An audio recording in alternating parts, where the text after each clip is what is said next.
Folks, the three amigos are back, and once again, we are tackling big challenges, big questions that I am getting from the audience. Before I set up this video, let's welcome Matt to the show. How you doing, buddy?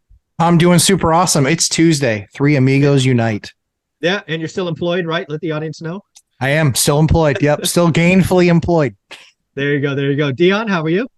Howdy, I'm doing great. These videos are the only reason I know what day of week it is.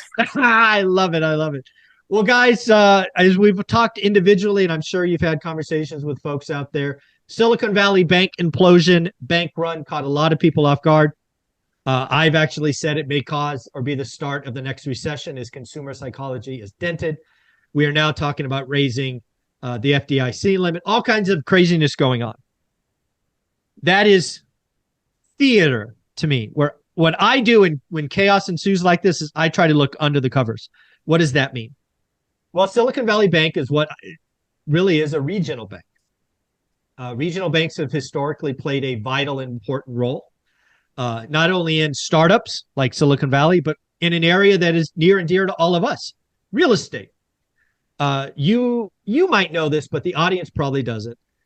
Regional banks, at least historically, have been responsible for 50% of commercial loans and 60% of home loans. Kind of important to real estate. So something I have done recently is tried to look where there may be more cracks, more issues in regional banks.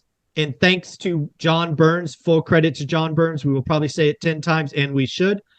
They produced a chart of some of the largest regional banks that we are going to look at in a minute. But before I bring up the chart, what do you think of all that? Dion, does that resonate? Anything confusing you think for the audience?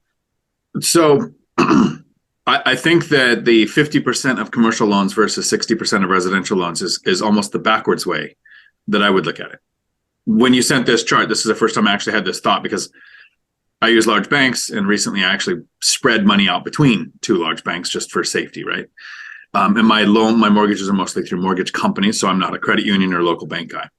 But the percentage I'm concerned with is that specific banks, whichever one it is, their percentage of commercial versus residential, mostly because of my opinion and what has kept me in residential loans. I like 30-year fixed rate debt. Mm-hmm. So a bank that has a larger portion of customers that has adjustable rate would be a more risky bank, in my opinion. Absolutely. I would say the loan portfolio is riskier. How about that? Absolutely. Right. For that exact reason.